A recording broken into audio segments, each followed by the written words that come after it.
പക്ഷേ ഈ യൂട്യൂബിൽ ഓരോ ചാനൽസ് നോക്കിയേ അവർക്ക് എന്തോരം വ്യൂസും സബ്സ്ക്രൈബേഴ്സാണ് കിട്ടിയിരിക്കുന്നത്. ഇപ്പോൾ എംഫോടെക്കിൻ്റെ കാര്യം നോക്ക്, എന്തോരം സബ്സ്ക്രൈബേഴ്സാണ്. ഏറ്റവും കൂടുതൽ സബ്സ്ക്രൈബേഴ്സ് കിട്ടിയ ചാനൽ ഏതാണെന്നറിയാം? ഏതാ? ഇന്ത്യയിലുള്ള ചാനൽ തന്നെ 10 വയസ്സുള്ള ഒരു കുട്ടിയാണ് യൂട്യൂബ് ചാനലിൽ ഏറ്റവും കൂടുതൽ പൈസ സമ്പാദിച്ച ആള്. 10 വയസ്സുള്ള ആളോ?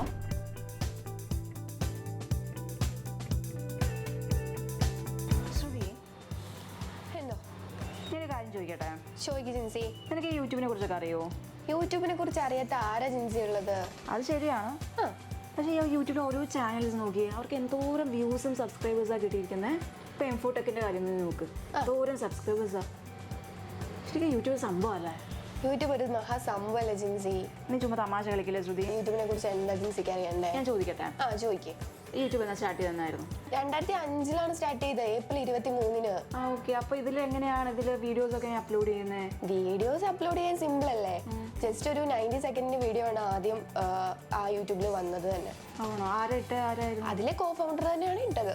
അപ്പോൾ അതിന്റെ കണ്ടന്റ് ഒക്കെ എന്തായിരുന്നു? ജസ്റ്റ് കണ്ടന്റ് ഒന്നും ഇല്ല, ഒരു സൂയിൽ ഒരാള് സെൽഫി വീഡിയോ എടുക്കുന്നു, അത് അപ്ലോഡ് ചെയ്തു. അപ്പോൾ അതിന് വ്യൂസ് ഒക്കെ കുറെ കയറിയായിരുന്നോ? വ്യൂവേഴ്സ് കയറിയോന്ന് ചോദിച്ചാൽ 3.4 മില്യൺ ആയിരുന്നു വ്യൂവേഴ്സ്. അപ്പോൾ അതിൽ ഷോർട്ട് വീഡിയോസ് മാത്രമേ നമുക്ക് ഇടാൻ പറ്റുള്ളൂ? അല്ലടാ, നമുക്ക് ലോങ് വീഡിയോസ് അപ്ലോഡ് ചെയ്യാൻ പറ്റും. ലെങ്ത് വീഡിയോസ് നമുക്ക് അപ്ലോഡ് ചെയ്യാൻ പറ്റും? അതേനെ, ഒരു 596 അവേഴ്സ് ദൈർഘ്യമുള്ള വീഡിയോ ആണ് യൂട്യൂബിൽ വന്നത്. അതിന്റെ കണ്ടന്റ് എന്തായിരുന്നു നമുക്കറിയോ? കണ്ടന്റ് എനിക്ക് അത്ര അറിയത്തില്ലെങ്കിലും ഏറ്റവും കൂടുതൽ സബ്സ്ക്രൈബേഴ്സ് കിട്ടിയ ചാനൽ ഏതാണെന്നറിയാം? ഏതാ? ഇന്ത്യയിലുള്ള ചാനൽ തന്നെ, ടി സീരീസ് എന്ന് പറയുന്ന ചാനൽ. അപ്പൊ അതിന് ലൈക്ക് എത്രയായിരുന്നു? ഷെയർസും ഒക്കെ എത്രയായിരുന്നു? ഷെയർസ് ഒരു 21, അത്രയും. അതിന്റെ മില്യൺ ആണ്. അപ്പൊ നമുക്ക് ഇതിന് വരുമാനമൊക്കെ ഉണ്ടാവും അല്ലേ? പിന്നെ അല്ലാതെ നമുക്ക് എന്തുമാത്രം വരുമാനം ഉണ്ടാക്കാൻ അറിയാവോ? എങ്ങനെയാ? ഇപ്പൊ ജിൻസിക്ക് ഇപ്പൊ എത്ര വയസ്സായി? എനിക്കോ? നിനക്കറിയാലോ. ഓക്കെ, പറയണ്ട. പക്ഷേ 10 വയസ്സുള്ള ഒരു കുട്ടിയാണ് ഏറ്റവും കൂടുതൽ പൈസ സമ്പാദിച്ച ആള്. 10 വയസ്സുള്ള ആളോ? ആന്നേ. ജസ്റ്റ് ഒരു ടോയ്സിന്റെ വീഡിയോസ് ആണ് അപ്ലോഡ് ചെയ്ത ആള്.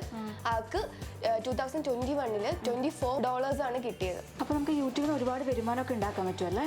പിന്നെ അല്ലാതെ നമുക്ക് ലക്ഷങ്ങൾ സമ്പാദിക്കാൻ പറ്റും. കൊച്ചുകുട്ടി 10 വയസ്സുള്ള കുട്ടിക്ക് ടോയ്സിന്റെ റിവ്യൂസ് അപ്ലോഡ് ചെയ്തിട്ട് ലക്ഷങ്ങൾ സമ്പാദിക്കാമെങ്കിൽ നമുക്ക് സമ്പാദിച്ചാൽ എന്താ കുഴപ്പം? ശരിയാണ്. എന്താ ജിൻസി ചിന്തിക്കുന്നത്? എന്താ? അല്ല, നമുക്കൊരു വീഡിയോ തുടങ്ങാൻ ആലോചിക്കായിരുന്നു. ജിൻസിയുടെ കണ്ടന്റ് ഒക്കെ ഉണ്ടോ? കണ്ടന്റ് ഒക്കെ ഉണ്ട്. എന്നാ പിന്നെ നമുക്ക് വീഡിയോസ് തുടങ്ങാന്നേ. തുടങ്ങിയാലോ? തുടങ്ങിയാലോ? സെറ്റ്.